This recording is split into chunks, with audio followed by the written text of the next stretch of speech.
kalau dibilang kita punya sendiri daripada karyawan ya mendingan punya sendiri. Ya sedikit banyak ya kita masih ada harapan masa depan lah gitu. Kalau kita kerja di orang kan masa depannya cuma kerja aja gitu. Nggak ada gitu. Kalau udah keluar ya udah berhenti gitu. Oh, ya, terikat ya, Pak, ya. Iya.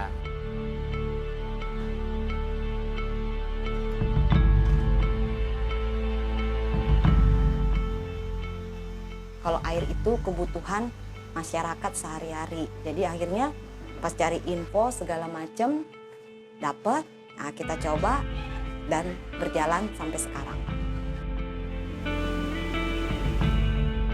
Tangerang nggak dikirim air nggak bisa minum.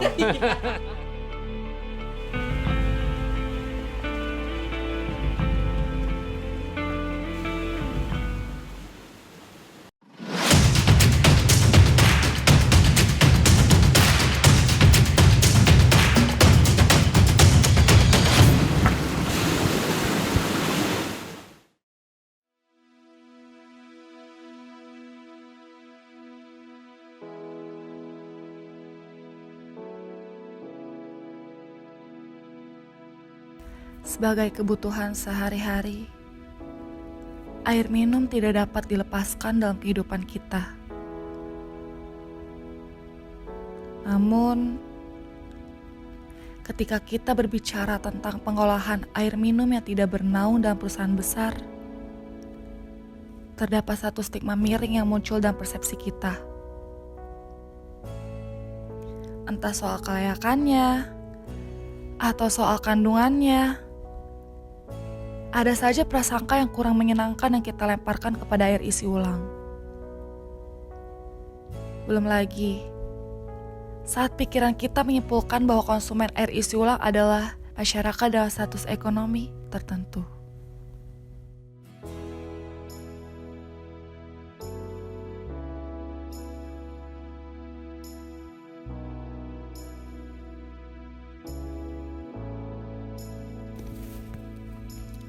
Kami sadar bahwa stigma tak berdasar bukanlah sesuatu yang baik, apalagi membangun.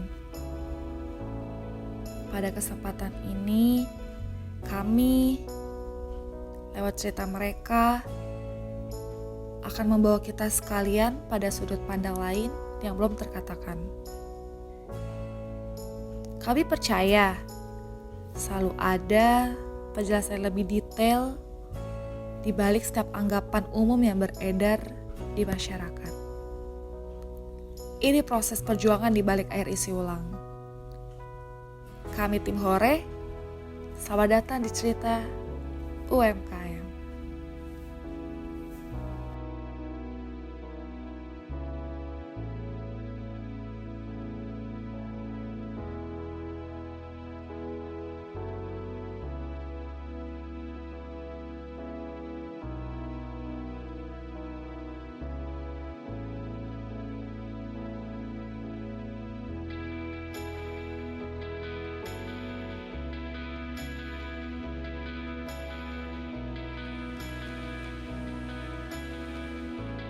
Nama saya Pak Maman, usaha di bidang supplier air, usia saya sekitar 51. Sekitar 2003, tahun 2003 berarti 17 tahunan ya, lebih ya? 18 tahun. 18 tahun ya.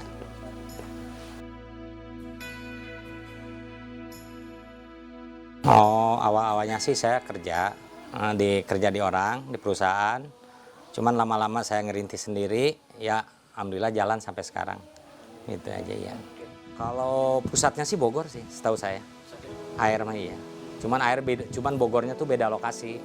Ada yang arah ke Puncak, ada yang arah Gunung Salak, gitu aja. Kalau yang Bapak diambil ini dari ke arah Gunung Salak, Cijeruk, iya. Kalau masalah sumber air ya sama, armada juga sama. Cuman kita ya belajar dari ilmunya aja. Oh, caranya masarin begini, caranya pemasaran airnya begini, ya akhirnya kita punya kenalan. Kita ngambil langganan satu-satu ya sampai banyak lah gitu. Merintisnya dari awal. Gitu.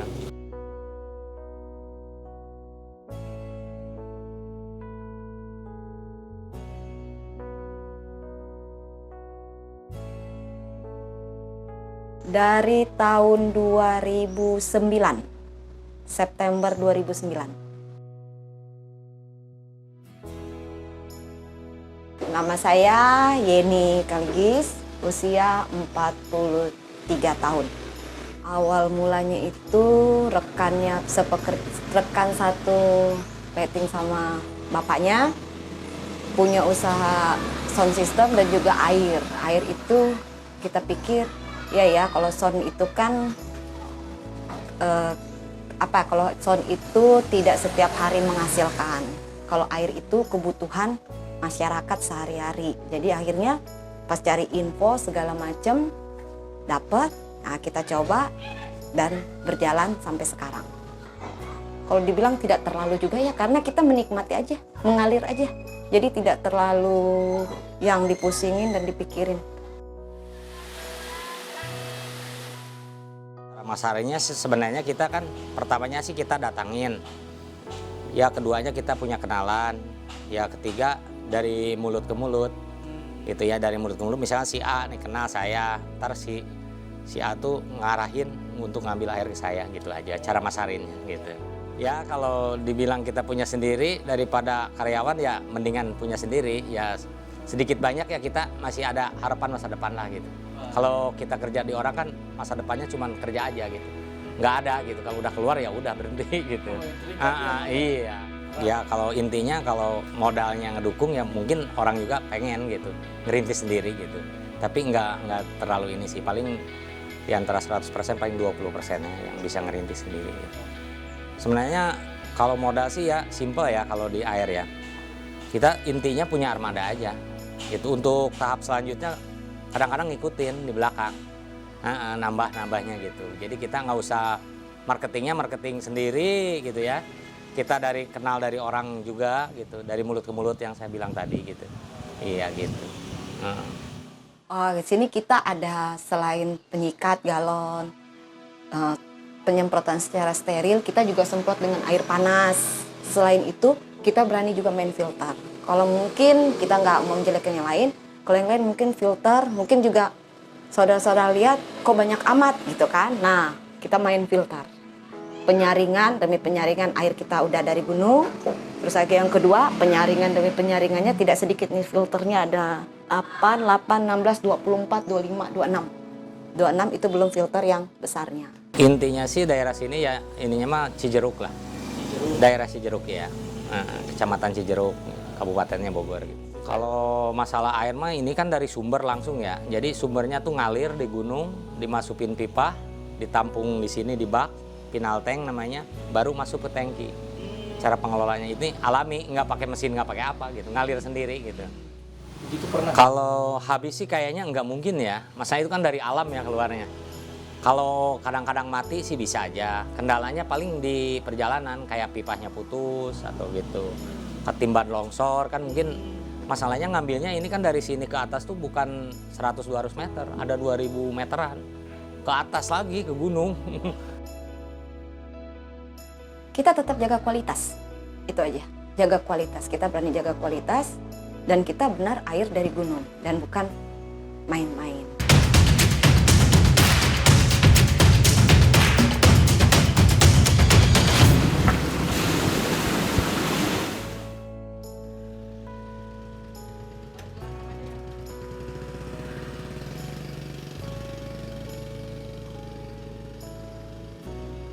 Jaga kualitas, kita berani jaga kualitas, dan kita benar air dari gunung dan bukan main-main. Dan kita jaga kualitas, dan puji Tuhan juga orang yang supplier dari gunung pun mereka juga menjaga kualitas. Jadi intinya sekarang sama-sama menjaga kualitas.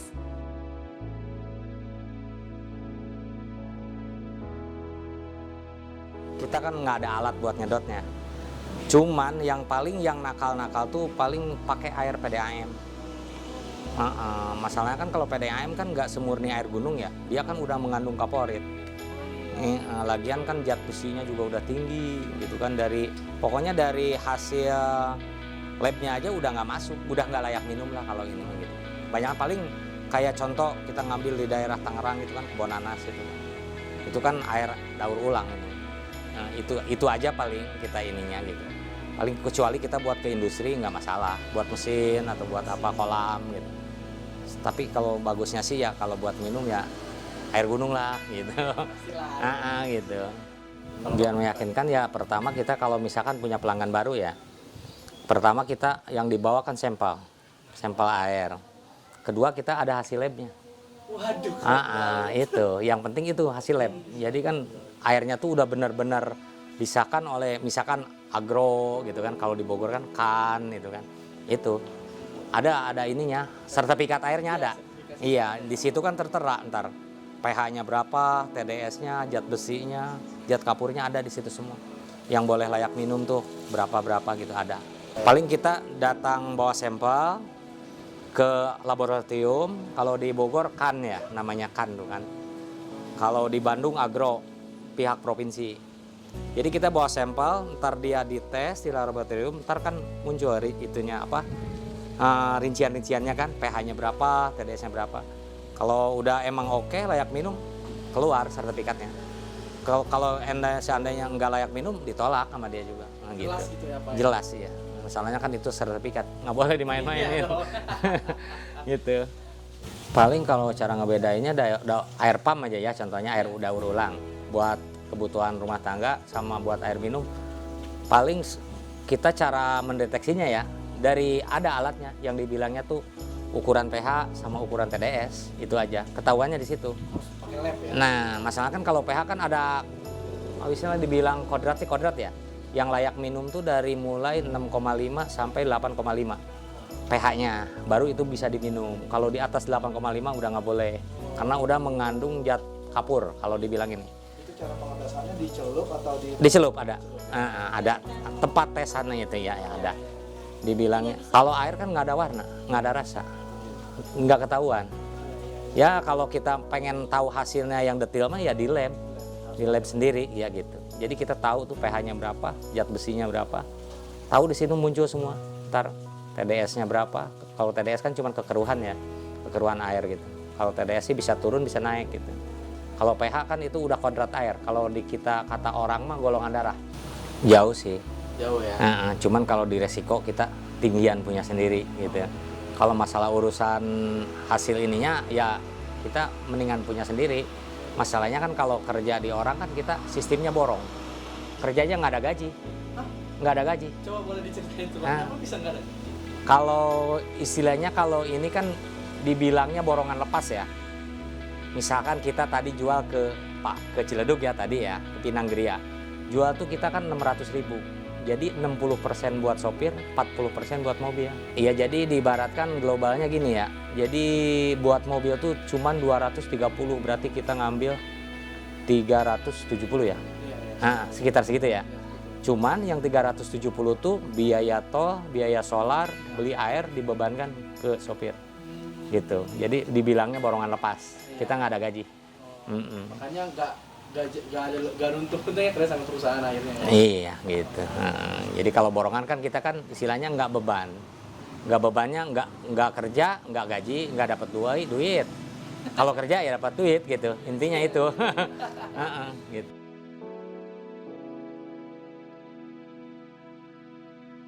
Kalah saingan bisnis mulai seperti apa, dan juga kita kalau dibilang tidak terlalu juga ya, karena kita menikmati aja, mengalir aja. Jadi tidak terlalu yang dipusingin dan dipikirin. Menikmati aja, mengalir setiap hari. Paling-paling kesusahannya itu di saat kalau anak buah pulang kampung atau izin. Tapi ya puji Tuhan, di rumah pun orang di rumah bisa untuk menghandle seperti anak yang menggantikan posisi di saat karyawan pulang kampung atau tidak ada karyawan, atau bapaknya yang menggantikan untuk mengantar ke pelanggan-pelanggan. Karena ini kebutuhan sehari-hari ya. Kebutuhan sehari, kalau dibilang ini termasuk sembako. Kebutuhan masyarakat setiap hari selain beras, dan ini air juga kebutuhan setiap hari. Kalau kita nggak ada, kita aja buat tutup aja susah ya. Dia saat libur aja, untuk libur aja susah. Karena apa? Mereka butuh, perlu untuk sehari-hari. Jadi kalau saat kita mau libur pun, kita udah harus pamitan sama pelanggan. Dan kalau mereka ada di tempat dan mereka yang lama, kita stokin. Buat kita mau libur berapa hari ini, kita stokin di rumah-rumahnya. Jadi bukan sekedar yang kita jualan hanya sekedar benar, tidak bisa dipandang sebelah mata karena itu ini kebutuhan sehari-hari. Orang bahasanya kalau tidak ada nasi masih bisa cari yang lain, tapi kalau air udah susah kan. Jadi ini memang kebutuhan sehari-hari masyarakat. Ya kalau dibilang capek sih capek sendiri ya. Masalahnya kita kan nggak fokus satu kerjaan. Jadi kita kan yang pertama kita mikirin kerjaan. Kedua kita mikirin ya armada. Terutama kan dari biaya maintenance-nya atau biaya ininya gitu. Jadi kalau dipikir berat ya berat punya sendiri gitu resikonya gitu. Daripada timbang kita kerja di orang gitu. Ya kita pikirannya cuman itu aja. Jadi istilahnya cuman mikirin kita ada tenaga kerja. Kalau nggak ada tenaga istirahat gitu aja. Kalau ini kan mobil berhenti harus diusahain gimana caranya kita harus jalan gitu. Iya. Tergantung orderan. Kadang-kadang kita dapat tiga kali balik Jakarta ya. Kadang-kadang ya 4 kalau ada yang deketan mah gitu. Ya rata-rata sih 3 kalau ukuran Jakarta. Sehari semalam itu 24 jam. bukan 12, 24 jam. Sebenarnya kalau dibilang rugi sih ya, tadi bilang kan pas-pasan ya. Nah, karena Mas tadi ngobrol, kalau dibilang rugi banyak sih enggak. Kalau di mobil cuman kalau untuk mencari keuntungan kayaknya susah. Gitu. Ya masalahnya lain sama dagang ya. Kalau dagang kan kita udah ketahuan. Misalkan mobil kirim air ke isi ulang, jadi 400 galon kali sekian. Udah ketahuan kan untungnya. Kalau mobil kan belum tentu. Saya bilang tadi biaya maintenance yang nggak bisa diduga, yang nggak bisa ditunda. Kalau mobil udah rusak otomatis harus diganti. Walaupun kita lagi nggak ada duit, gitu kan? Iya gitu. Kalau dibilang rugi sih enggak, cuman kita paling resikonya ya patah-patahnya kita laka lah kalau di mobil. Kalau air ini enggak ya, enggak berdampak karena ini kan tadi saya bilang dari awal kebutuhan sehari-hari. Jadi kita enggak dampak walaupun mungkin banyak toko, banyak usaha lain yang mereka tidak boleh buka dan harus tutup, tapi kita enggak. Kita tetap jualan dan harus karena ini kebutuhan. Cuman resikonya ya waktu Covid itu ya resikonya tahu sendiri kan ya, kita yang ngantar air itu safety-nya benar-benar kita buat yang masker bahkan double.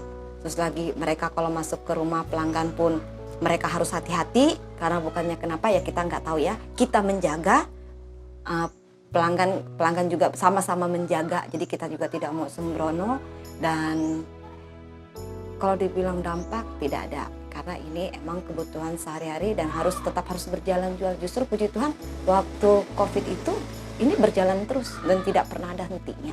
Cuman ya itu safety-nya aja. Jadi karyawan pun selesai antar langsung pagi itu antar, berbersih diri, mandi, tunggu di rumah. Nanti kalau mau ngantar lagi baru dia nggak keluar lagi. Jadi dia nggak akan stay di tempat juga. Jadi kalau dia lagi keliling, dia akan keliling terus dan selesai dia akan membersihkan diri, baru dia diam di tempat sampai nanti kalau dia mau keliling lagi, dia selesai dia keliling, dia membersihkan diri.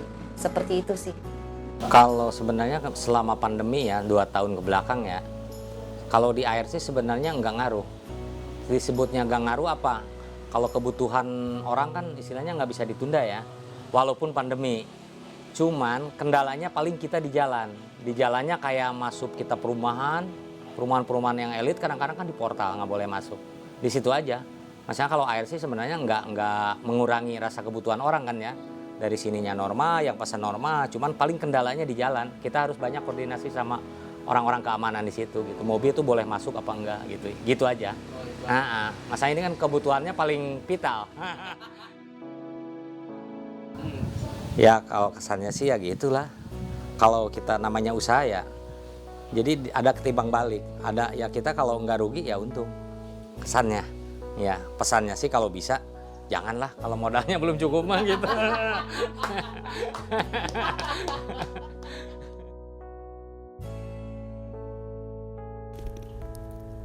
Stigma miring yang kami maksud tentu menghalangi realita yang baru saja kita saksikan bersama, bahwa kehadiran dan ekosistem kerja lebih menjamin akhirnya terbentuk dari mereka, para pelaku UMKM. Para pengusaha yang bersimbiosis dalam mengupayakan air minum masyarakat pun tidak lepas dari ekosistem yang baik ini. Kami, Cerita UMKM, berharap bahwasanya Jika kita tidak memberikan kontribusi, setidaknya kita tidak mendiskreditkan siapapun. Kami dari Cerita UMKM, pamit undur diri.